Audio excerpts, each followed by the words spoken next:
All right, everybody, welcome back. So now that we've gone through animations in PowerPoint, we're going to go through transitions. And I'll show you a few little tricks, as well as some other just general design ideas and good ways to use transitions in your presentation. Just to get this started, I'm going to use one of these kind of design idea templates over here on the right. Not that it makes any difference, but just have something to work with here so that you guys can help learn a little bit faster about how this all works. So what is a transition? So a transition is how you transition between slides. So it's essentially an animation effect that only comes into play as you move from one slide to another. And the transition is set on the arrival slide. So it doesn't matter what slide you are coming from. The transition effect is set on the slide that you are arriving at. So if I wanted to adjust the transition effect from slide 1 to slide 2, setting a transition for slide 1 would do nothing. So you have to set it on the arrival slide. And so you come up here to this transition tabs and you've got all sorts of options. So the first one to discuss is just none. So there's no transition. It'll just flash between the two slides. And then we're going to look at fade, push. We'll go through all of these and what they do. And I'll highlight some of the ones that I think are the most useful. So first of all, you should notice that if you expand that group, it breaks them into categories. So subtle, exciting, and dynamic content. So there's something interesting about dynamic content that we'll get into a little bit. But I'm going to start with the subtle ones first. And then the exciting ones are ones that I don't typically use very often. So let's just go through and look at some of the subtle ones first. So fade is pretty self-explanatory, right? Fade is a fade. It'll also give you a nice little preview when you click on it. So fade just fades to the next slide. So if I was going to go into a presentation now, if I click next, it fades to my next slide, right? If I have none on and I do the same, it's just there's no fade. It's just flashing to the next slide. All right. Push. So if I was to change this to push, it's actually going to push the upper slide out of this way. And an interesting thing with this transition is, just like the animations, you might have effect options. And so in this case, you can choose, where does this push from? Is it going to push from the bottom, from the left, from the right? And this is actually quite useful when designing your presentations. For example, you could design a presentation where, within a particular subject, your slides push in from the left, and when you transition to a new chapter or a new section, you push from below. So it kind of helps the audience feel like they're almost like they're looking across a giant board, and they're looking down, and then they're looking to the right, and then they're looking down again and looking to the right, or something like that. And this is especially useful in the modern day and age when we are so used to touch screens and swiping through various apps. And so this is kind of mimicking that swipe effect, right, inside PowerPoint, right? And so you can do some pretty creative stuff with this, especially if you add in some, arrows or next buttons that kind of make you feel like you're swiping to the next screen.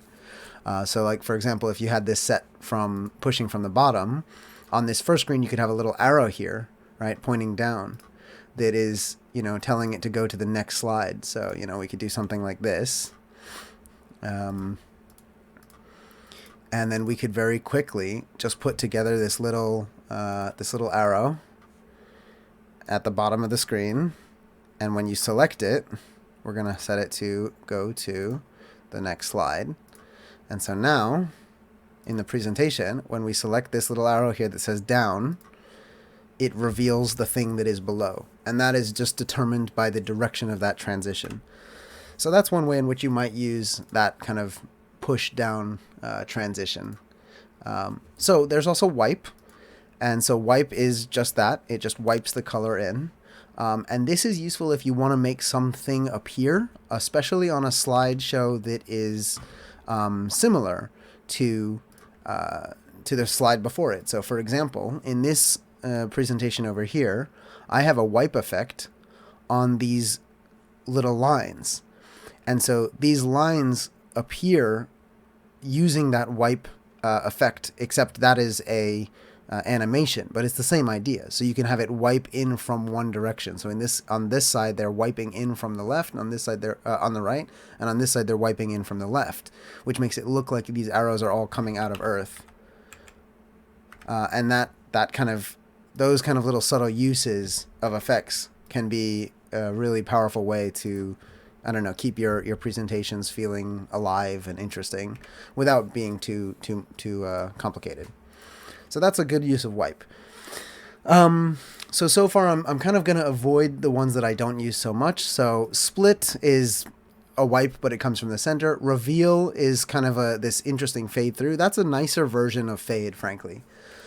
Cut is a bit strange. I wouldn't suggest using this. Let me go ahead and put an image in here so that we have a better idea of what's happening. So just something to point out.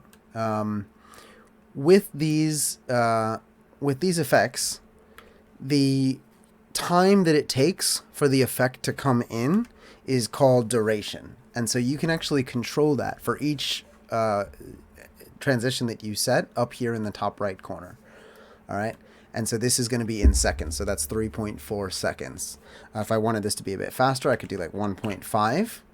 And then if we see that same transition and I click next, now it's a little bit faster. All right. So this is an important thing to know, is that you can set this as a default transition. You can also tell it to apply this transition to all if you would like your timings to affect everything. And on that note, you can also just select all of the slides on the left-hand side here and set the transition settings for all of them just by having all of these slides selected. And that can be very useful. If you have a larger presentation, maybe sometimes you want to change a whole group of transitions across many slides, no problem. You just select all the slides that you want to change and make the changes at the top. So these kind of things, random bars, shape, I don't really use those so much. Uncover is fine. That's kind of nice, actually. So I use that from time to time. The same with cover. So that is either just the top slide moves away or the bottom slide moves on top. I don't typically use flash. It's a little bit too bright. And then these ones get a little bit gimmicky. So this fall over thing, this drape thing, the curtains, all of these are, you know, there might be a use case for them, but it's definitely not something you want to use often, right? These are a little bit cheesy, for lack of a better term. And the same is true for kind of all of these ones in the exciting area here. There might be a situation in which you might find these to be useful. You know, if something that you've talked about is talking about breaking something, you know, breaking a chain, breaking a tradition, and then you want to use the fracture thing, that's fine. Or, you know, this is a bad idea, let's use the crush and get rid of that idea.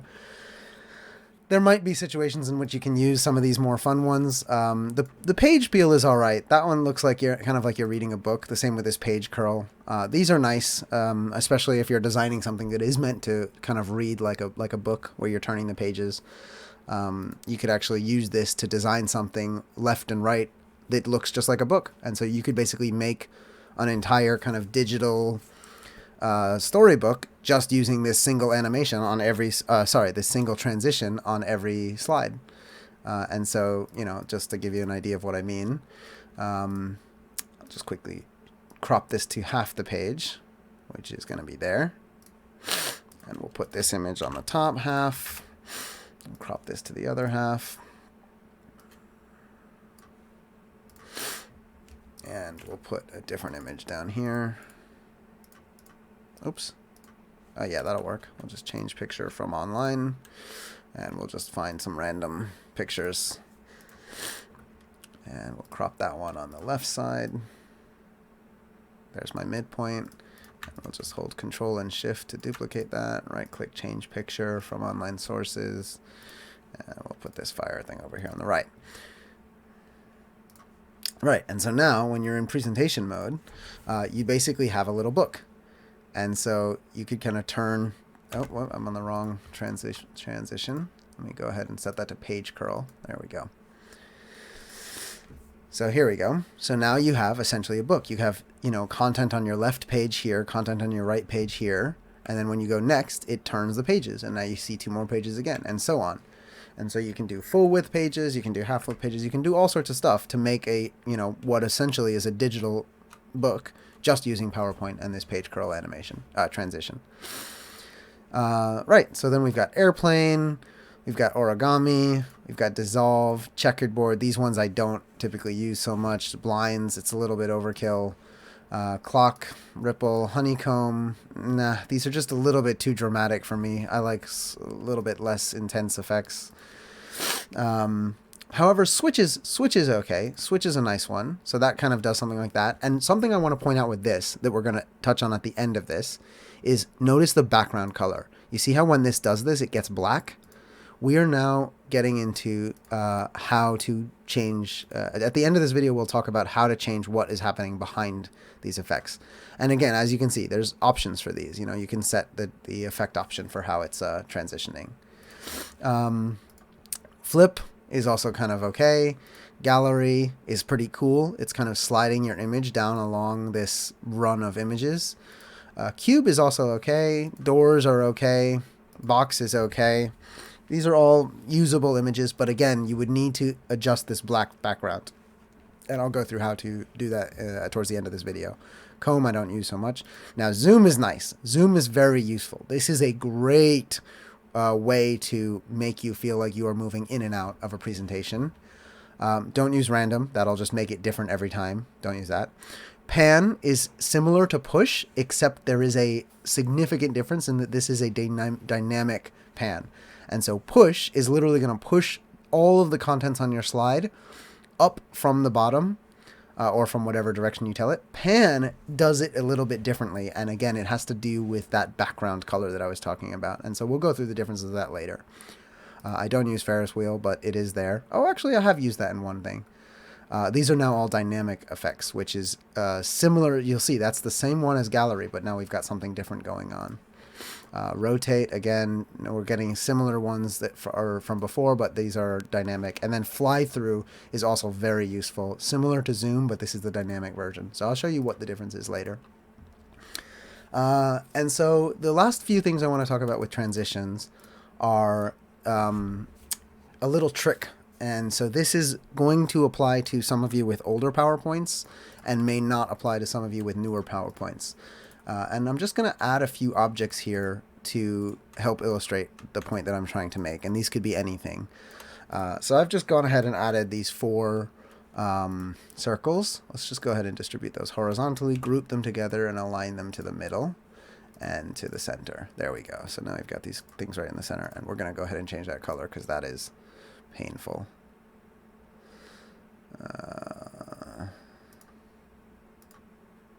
Oh, that's still painful. Man, my eyes. There we go. That's less painful. All right, so let's go ahead and add some animations to these guys. And let's say that they're going to fly in. And I'm going to open the animation pane, and we'll make them fly in one after the other. So start after previous. And so now, basically, they should do something like this when the slide starts. All right. Now, the slide is going to start automatically when I arrive at it. And what should happen is then when we move away from this slide, let's go ahead and put this down here so we can see which slide is which. So go to make this full screen again. Right. So essentially what we've got here is 3 slides. The middle one has some animations, right? So I want you to watch what happens when I'm in the presentation. And so what you'll see is that when we arrive at that slide, my animations start playing, and that's great. But if I then progress past this slide and then go back to it, PowerPoint knows that these animations have already played, and so it won't play them again. Now, in newer PowerPoints, if you go back further than this slide and then come to this slide again, the animations will automatically repeat themselves, which is great. But if you're coming back to them, they won't. And so when I'm developing interactive apps, there's a trick that you can do to get your animations to repeat themselves automatically without that having to worry about that the animations not playing. And essentially what it is to put a blank slide in before the slide with your animations. Now again, this is only going to be really necessary on older PowerPoints. If you have newer PowerPoints, you might not have to do this, but this is just something to be aware of. If you're finding that when you arrive at a slide and you want the animations to repeat themselves, even if they've already played, here's a good trick to make sure that that happens. Instead of going to the current slide with the animations, go to the slide before it and set this slide to transition automatically. And so the way you're going to do that is first, we're just going to go ahead and set it to no animation, right? So we'll have no transition. On this second slide, we want no transition. So I'm going to go ahead and set this second slide to no transition. The first slide can be just a fade, let's just say for now. But this time what I'm going to do is that on the first slide, the blank one, instead of setting a duration here and leaving it to advanced slide on mouse click, I'm going to tell it to automatically progress after 0 seconds. And you can tell this to be 1 second or 2 seconds, but whatever. In this case, I'm going to leave it to 0 seconds. And what this means is that every time I arrive at slide number 2, immediately it will transition to slide number 3. And that trick will always reset the animations on a particular slide. As far as PowerPoint's concerning, you're arriving at that slide for the first time and all the animations will play. So that's a little trick to get your animations to play if they're not automatically playing the second time you go to view them. So let's just steal this little guy here. We'll get rid of his animation. We're going to turn him into a button. Oops. We're going to turn him into a hyperlink. And this one will actually say, well, make it say back. All right, so we've got a back button here. Oops. There we go. So we've got a nice back button. This is a pretty ugly back button, but it is what it is. And I'm going to right click it and go hyperlink. And instead of linking to previous slide, I'm going to link to slide number 2 specifically. I want this to go to slide number 2, right? And let's go ahead and put one over here that says next. And I will link this one to slide number 2 as well. So that button and this button are both bringing us to slide number 2. Nothing is bringing us to slide number 3, actually. It's completely empty. And so what this means is that no matter how many times I go through this presentation, these buttons will always bring me to slide number 2, and slide number 2 will automatically transition to slide number 3. So let's see this in practice. So the first time I click it, it should be no surprise that the animations come in. And now if I go to the next slide, and I go back, let's see what happens. There you go. So my animations are repeating themselves endlessly. It doesn't matter how many times I do this. What's happening is we're actually going to slide number 2 and then immediately going to slide number 3. And this is a trick to get you to reset your animations on that particular slide.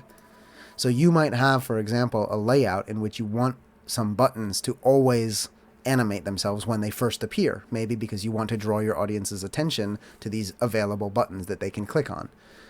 And if you are going to leave this up for an extended period of time, you want to make sure that those animations are always repeating themselves so that they're not just holding still and not drawing attention to themselves. This little trick will help you do that. And again, like I said, in newer PowerPoints, you may or may not need to do this, so it really depends on what situation you find yourself in. If you find yourself in a situation, so I'm going to go ahead and delete this slide. If you find yourself in a situation where when you do go back to it, it works perfectly fine, then you don't need to do that. But I'll just give you an example here is if I go into this PowerPoint presentation and I go next, it works the first time. I go next. Okay, and now I go back and they don't play. But if I go back again, it resets that animation. Because actually from here to here, this is actually a back. So I'm pressing go and then I'm pressing back.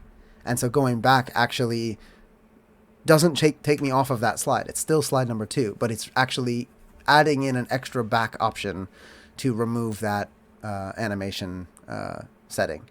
And of course, once you exit the PowerPoint, those are all presentation, those are all reset anyways. So that blank slide is just a little trick to get those animations to always repeat every time if you want them to. So yeah, that's just a little helpful trick on transitions. And then the last thing we're going to do is talk about Slide Master. And the reason we're going to talk about Slide Master is because it's very useful to combine with transitions. And so to do this, I am going to open a presentation that I have prepared using some Slide Master content. Let's see, where am I going here? We want to see a nature center. Where are you? Oh, no, NDC stations is what we want. Biofax station. There we go. All right, so let's take a look at this presentation. So the first thing I'll point out is that this is a pretty complicated presentation, so don't be overwhelmed by everything that goes into this, but I will walk you through it and show you a little bit how it works. So first of all, let's go ahead and go to presentation mode. And so we get these little images popping in, and now watch what happens here when I click on this tiger skull.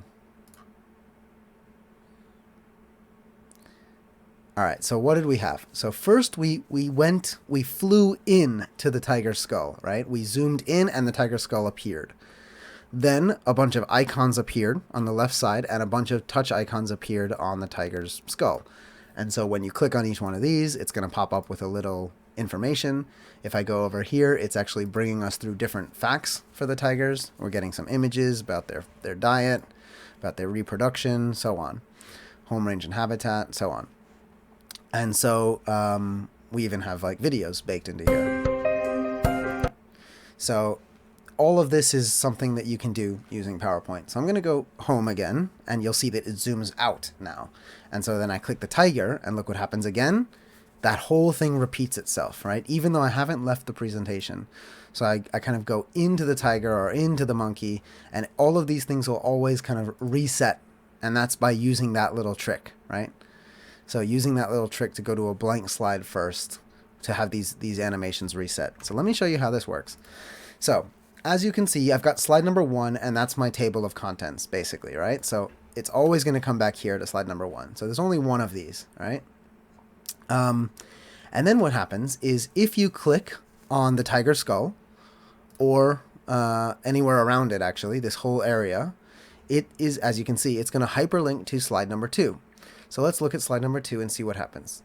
So first we're going to click onto transition, and we're going to see that I have selected the fly through transition, which is this one. So this is a dynamic transition. For the effect option, I have it set to in with a bounce. So that just gives it a little bounce at the end. I've set the duration to 0.9 seconds. And I have it set to automatically advance after 0 seconds. And so what that means is that the second this slide is done with its transition, which is going to take 0.9 seconds, immediately after that, 0 seconds after that, it will transition to the next slide. And the next slide is slide number 3. And slide number 3, if we go over to our animations pane, is filled with animations, right? So the tiger skull comes in, all of this stuff comes in, the name comes in, all of this stuff is coming in dynamically every time. Now, slide number 4, no animations. Everything is, all of this stuff on slide number 4, slide number 5, slide number 6, each slide that I've made for each of these different subheadings has no animations. And that's important. You don't want these animations coming in every single time. That would be really annoying. But on the first time that people click it, you do want those animations coming in, right? So I've got on slide number 3 all of the animations set up.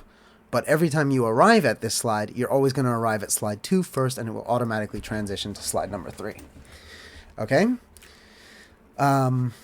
So talking about the fly-through effect, how do we get this effect of it zooming through the tiger skull, and then when we're zooming out, coming back out to the tiger skull?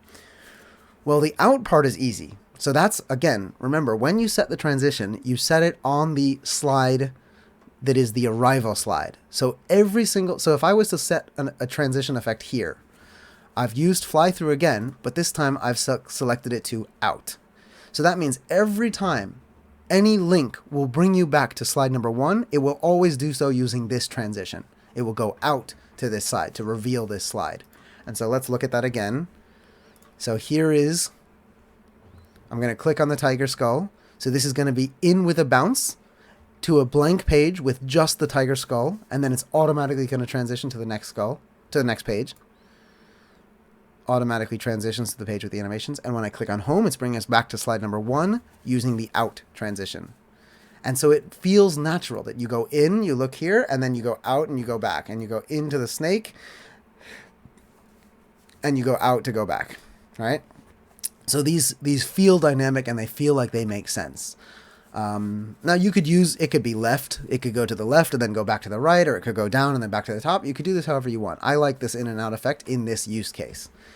And so let's go through how to do this. And so the first trick is to make the background not move. So I'm going to actually go ahead and copy some of these slides over to our sample presentation just so I can mess around with them and change them a bit without ruining my actual presentation. And so the first thing you'll notice is that there's no background. So this image over here is not actually set as a background for this slide. And that's key. This slide actually will show you purely how this animation is working, how this transition is working, right? So we're getting an image like this, and then we're flying through to this tiger, and it's coming in like so. And when you go back, it's just going back like that. That's actually what's happening in terms of the content on the page. The rest of it is controlled by Slide Master. And so to do that, to mess with that, we're going to go to View, Slide Master.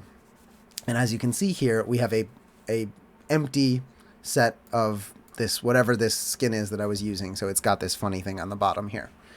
All right.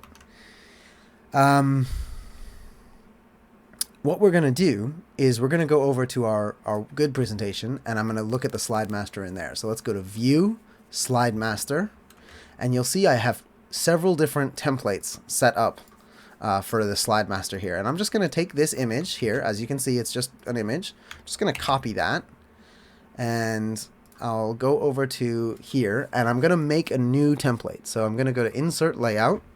I'm going to take everything on this layout and remove it. And I'm going to paste that image on top. And we'll call this, we can right click and rename it. We'll call it background 1. And I'm going to go ahead and copy paste that, but I'm going to change the image, and I'm going to go back over to my thing here. And you see here I've got a second set of backgrounds.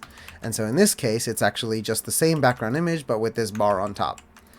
All right, so now we can close the Slide Master, and we'll rename this one to background 2. So now I can close the Slide Master. I can close the master view. You do that again. Once you're in Slide Master, it's from here, close master view. And so now what I can do is on this slide menu here, on this tile menu here, I can right click this, go to layout, and set this to background 1. And so what that is doing is that's putting a background behind this slide by default that is not clickable, right? So I can't click on that background. It's not an element. And because it's not an element on the slide, any transition that I do that is dynamic, so any of these transitions down here, the background will not move. Only the content on the page will move. And that makes for some really cool looking effects. And so you can do all sorts of fun things where the content of the page is moving, however the page itself does not appear to be. And so let me go ahead and just set this one to the same background color, and I'll give you an idea of what this looks like across the two of them. So now, look at the background. It stays perfectly still, and only the content moves, right? Now, what was to happen if we just simply used this background image as a background image? So I've just pasted this background image here. So I'm going to right click it, send it to the back, and I'm going to put it there. Okay? So it looks exactly the same, right? But how does it behave? Well, let's take a look. So I'm going to go to that slideshow mode. Okay, so far the same, but watch what happens when I click the tiger skull. Did you see that? First of all, the background image zoomed as well, and because it was zooming, because the second slide comes in with a border, that border is white and horrible looking. So what it means is that you have a pretty ugly looking effect for a split second. And so here again, I'll just show again. The background moves, we've got that weird white border, and it just doesn't look good. And then there's a flash to get over to this one. So this is why using these transitions, especially these dynamic transitions, right, like rotate, you see how there's that ugly white background? So if I was to set this one to rotate or to this one, you get all these weird effects, right? However, if we get rid of these backgrounds here and we use Slide Master to create, so View Slide Master, oops, oh no, that was correct, View Slide Master, and we use that to create some templates for our backgrounds, some layouts, and we can name them if we want. And then we close that, we use that to set the background, to set the layout for that slide. What you're doing essentially is making sure that the background is kind of going to be locked when using these dynamic transitions. So I'm going to set all three of these to different transitions, and we'll see how it looks now. So here we have that thing panning in from the bottom. The background's holding nice and still. Now when you click on the tiger, it's rotating away like that, but the background itself is holding nice and still. So this is the benefit of using the dynamic transitions in combination with a slide master setup background. And this, to me, is one of the best ways in which you can make your presentation look super dynamic and cool. I'll just show you just a few other options of how this could look. So like Ferris wheel, for example. So we'll set this one to Ferris wheel. All right, and so now we arrive at this slide. We get this cool effect, followed by these animations. We then click on it. It goes out of the way and it swims in like that. And if I click on home again, it's going to repeat that same style, right? And that background isn't moving. So it looks like the content is sliding on your screen, but the background is holding steady, even though that's not really what's happening. What's really happening is we're just animating, we're just transitioning the content of the slide rather than the background of the slide. So that kind of wraps this up. This is just the technical training course. We're going to put all of this stuff together in a final lesson, but this is going to wrap up our lesson on transitions. I hope you guys get some good ideas about how to use this stuff dynamically once you're in doing your own presentation work. I'll just show you one other example of this dynamic transition work in action. So I'm going to go right here. So what you're seeing right now is a transition between slides. Oh, you know what? I really need to talk about morph transition with you. This is important. One transition that I didn't discuss that is incredibly useful is the morph transition. And so what you're seeing between these slides is the morph transition. And you'll see here I have it set to morph. I have it as a 1 second duration. And what's happening here is that I've just got a bunch of pictures set up in a curve. These little arrow buttons are set to hyperlink to the next slide or the previous slide. And just by moving these pictures around, I can make it look like we're scrolling through a set of chapters, right, and content menus. And you could do this with different species. You could do this with different sections of your presentation. There's so much potential of implementing something like this. And so the morph transition is basically going to look for the same image. So you see in this case here we've got our logo, and it's just an image with a border, and it knows that it's the same image from here. And so the morph transition basically makes any image that is the same move from one spot to another. So I'll just go ahead and click copy on this chapter 1 text box here, and I'm going to come down to chapter 2 and I'm going to paste it here, but I'm going to shrink it down a little bit. So we'll go ahead and make that font smaller. Now because I've copy and pasted it, it now knows exactly that that is the same text box as from chapter 1. And so now when I select this and I move here, watch what happens to this chapter 1 text as I morph to the next slide. You see that? It just animates it between the position on the previous slide to the position on the new slide. If something disappears, it's going to disappear. And so all of these images are actually just morphing into their new position. And so the way I do this by, if I was to create a new slide, is I literally just make a copy of the slide, I change the text around, and then I'll actually do something like this, right? Where I'll copy one image and I'll just scale it to fit the previous slide's image position. Then I'm going to change the color effect because I want it to gray out now that it's not the main highlight. Once I'm done with that, I'm going to send it to the back. Then I'm going to take my next image and do the same, and I'm going to work it upward. So let's bring it to the front so that we can scale it properly. So I'm going to take it like so. I'm going to shrink it down so that it fits the image at the same size.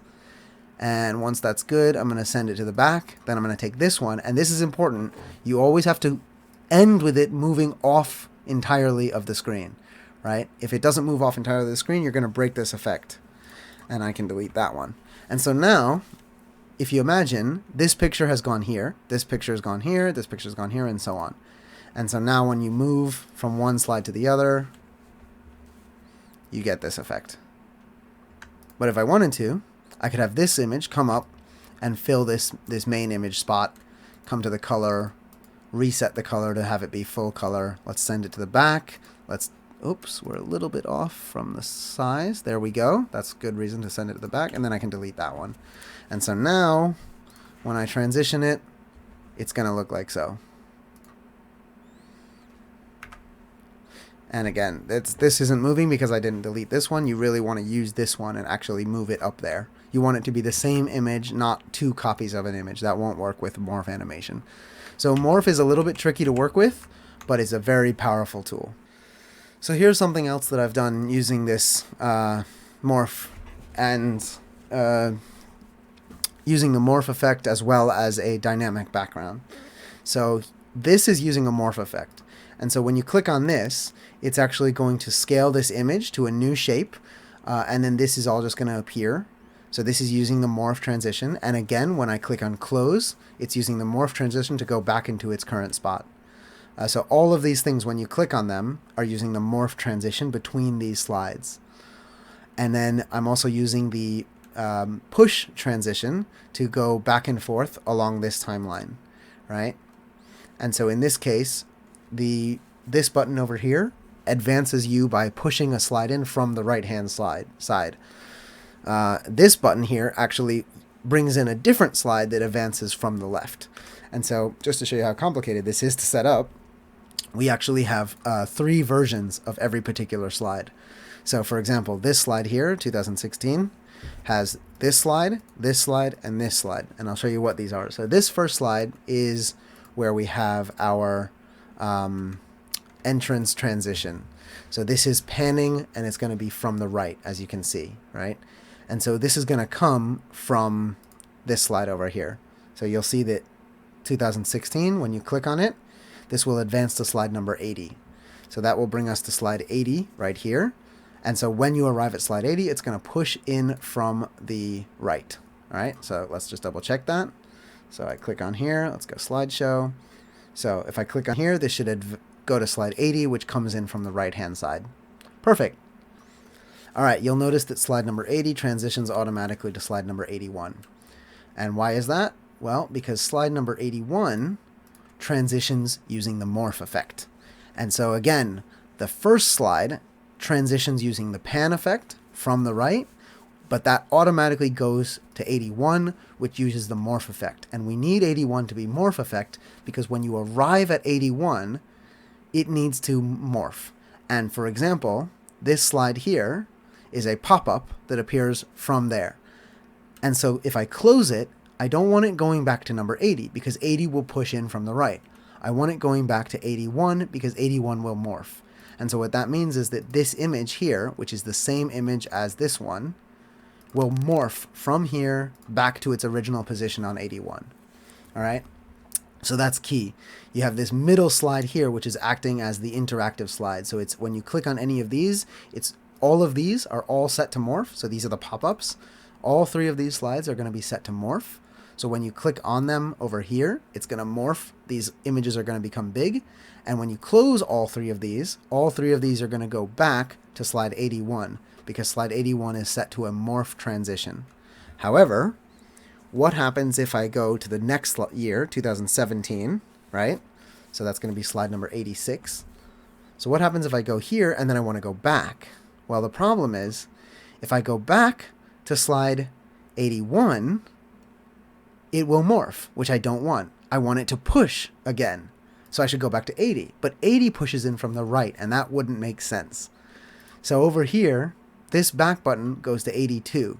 And 82 is just a copy of 81. It's an exact copy of 81, with the only difference being that its transition is different. It's no longer set to a morph. It's set to a pan, and this time from the left. So for every single year, for every single slide, I actually have 3 different slideshows. 3 different slides. So again, we'll just demonstrate this. So looking at this slide, that's one slide. This is slide number 2. And if I was to go to the right and then back to the left, this is slide number 3 for this year. So that's how crazy and complicated you can get with your transitions and your animations. But the look in the end is pretty darn cool. And so you could have something like this set up for all sorts of things. I mean, in this case, it's a timeline, but you could do all sorts of cool things, a progress report. You could do interactive species guides like this. There's all sorts of cool things you could do using this technique. So hopefully that's given you guys a little bit of extra inspiration and some ideas on how cool PowerPoint can be with transitions and animations, and using that background in the slide master to really make this a next level presentation. All right, I'll catch you guys in the next video.